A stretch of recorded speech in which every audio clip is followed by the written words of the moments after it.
El tiempo se puede medir, se puede contar, segundo a segundo, minuto a minuto, pero ¿se puede detener? ¿Puede un instante de caos absoluto quedar congelado para siempre, grabado en el corazón de metal de un objeto olvidado?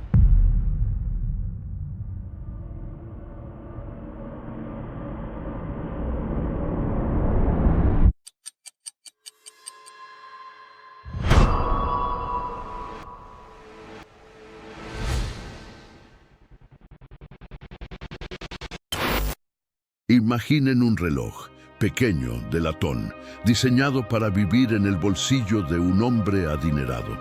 Durante años, su delicado mecanismo marcó el paso de las horas en la ciudad más rica y depravada del planeta.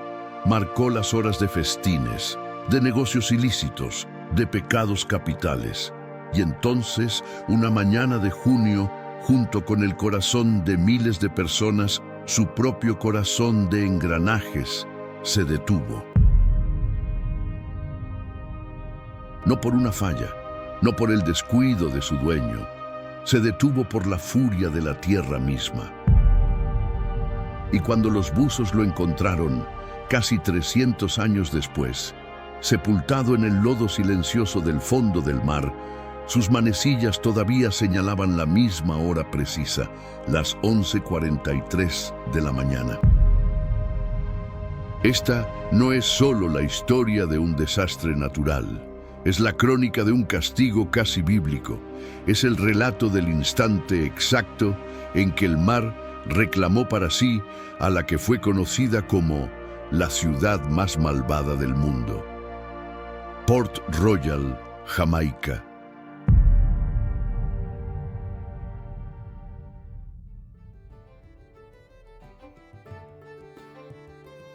Para entender cómo una ciudad puede morir, primero debemos entender cómo vivió. Y Port Royal vivió deprisa. A mediados del siglo XVII, este pequeño punto en el mapa de Jamaica no era solo un puerto, era el epicentro del vicio, la riqueza y la violencia en todo el Caribe. Imaginen sus calles. No eran de adoquines elegantes, sino de arena y tierra compactada, manchada perpetuamente por el ron derramado y el lodo de las botas de miles de marineros. El aire era una mezcla densa y pesada, el olor salado del mar, el perfume dulce del azúcar de las plantaciones y el hedor agrio del sudor, la pólvora y la codicia. Port Royal era una ciudad de extremos. Por un lado, una de las más ricas del mundo, era la principal base para los corsarios ingleses, hombres a quienes el gobierno británico les había dado un permiso oficial para atacar y saquear barcos enemigos, principalmente los galeones españoles que volvían a Europa cargados hasta el tope con el oro y la plata de las Américas. Hombres con nombres que se convertirían en leyenda, como el capitán Henry Morgan, caminaban por estas mismas calles, no como criminales, sino como héroes locales, como empresarios de la violencia. Y con el oro español, Port Royal floreció en la más absoluta decadencia. Se decía que de cada 4 edificios, uno era una taberna o un burdel. El ron era más barato que el agua potable. El pirata podía llegar al puerto con una fortuna que le habría durado toda la vida en otro lugar y gastarla por completo en una sola semana.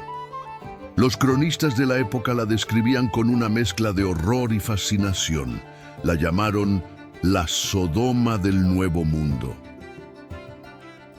Un lugar donde la moralidad había sido ahogada en alcohol y la ambición lo justificaba todo. Los predicadores advertían desde sus púlpitos que la ira de Dios caería sobre un lugar tan infame, que la tierra misma se abriría para tragarse tanto pecado.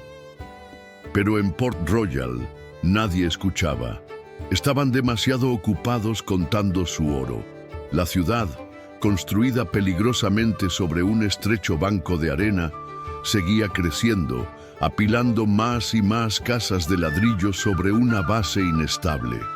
Ladrillos comprados con sangre y tesoros eran los cimientos de su propia destrucción. Construyeron fuertes imponentes, como el Fuerte Charles, para defenderse de sus enemigos humanos, sin saber que el verdadero enemigo no vendría del mar, sino de las profundidades de la tierra bajo sus pies.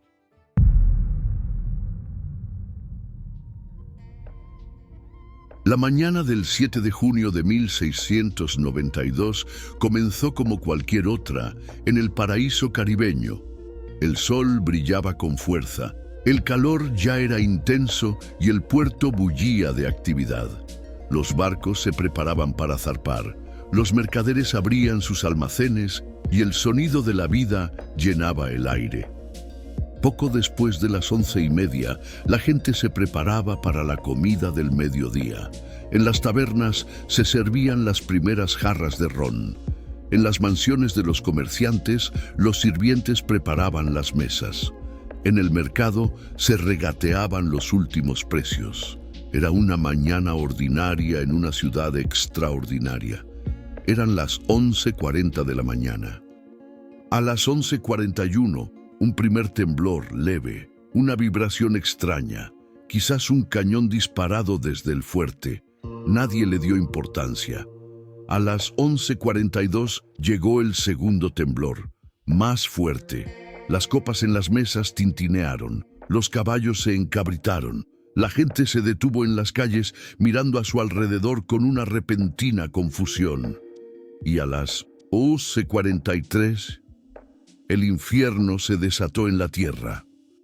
No fue un terremoto común. Port Royal estaba construida sobre arena suelta, saturada de agua.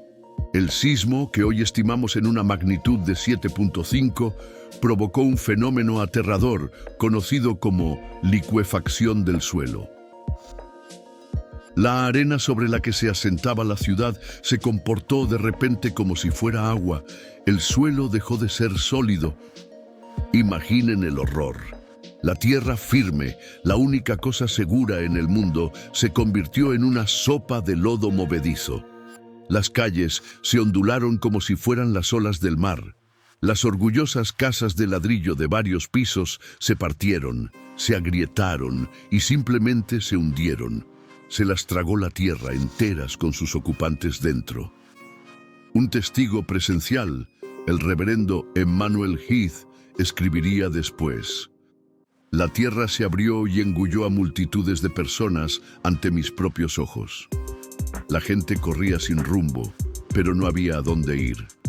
El suelo se abría en fisuras gigantescas que se tragaban a hombres, mujeres y niños, para luego cerrarse con una fuerza espantosa. El gran Fuerte Charles se deslizó hacia el mar. Los barcos anclados en el puerto fueron arrancados de sus amarras como si fueran juguetes. Y cuando parecía que nada podía ser peor, el mar, que había sido la fuente de la riqueza de Port Royal, se retiró por un momento, como si tomara aliento, y regresó con furia. Un muro de agua barrió lo que quedaba de la ciudad. Arrasó con los escombros, ahogó a los heridos y arrastró a cientos de personas mar adentro. De los 6.500 habitantes de la ciudad, se estima que más de 2.000 murieron en esos primeros minutos. Cientos más morirían en los días siguientes por las heridas y las enfermedades. En menos de 5 minutos, 2/3 de la ciudad más malvada del mundo habían desaparecido bajo las aguas del Caribe. El castigo, del que tanto habían advertido los predicadores, se había cumplido con una precisión aterradora y espectacular.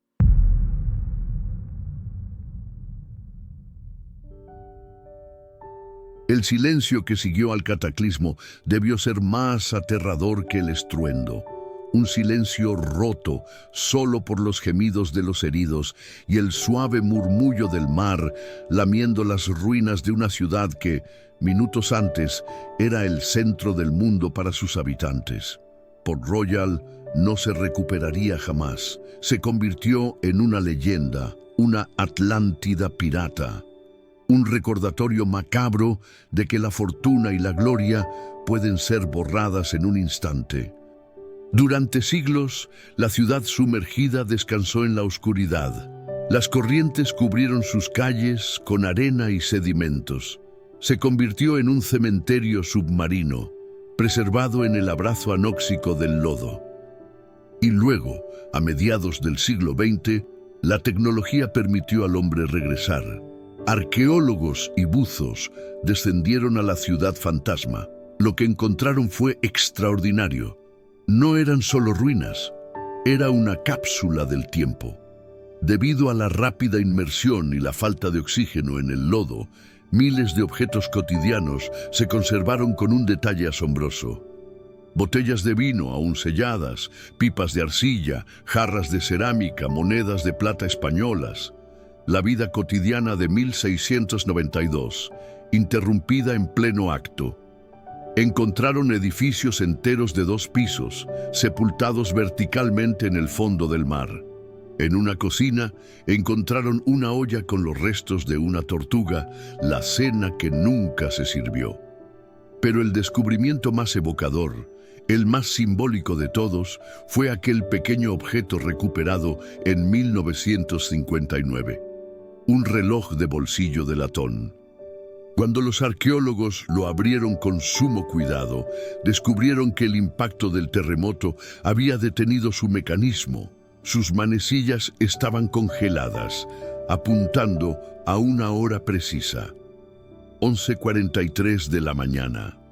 Era la firma del desastre, la hora exacta de la muerte de Port Royal, grabada en metal para la posteridad.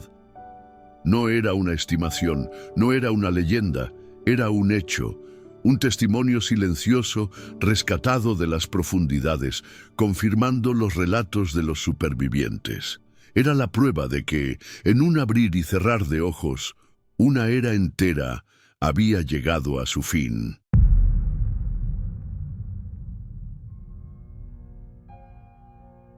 Hoy una pequeña parte de Port Royal todavía existe en la superficie. Es un tranquilo pueblo de pescadores, pero la verdadera ciudad, la metrópolis del vicio y el oro, duerme bajo las olas.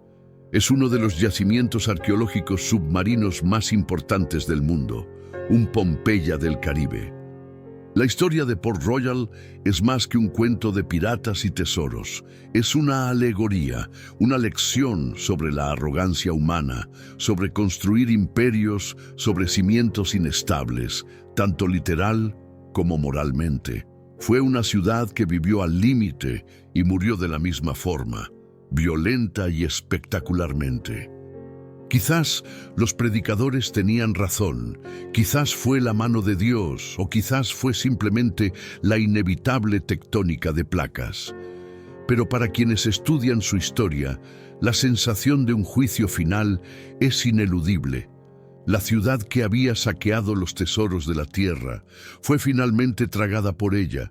La sociedad que vivía del mar pagó su deuda final con el mar.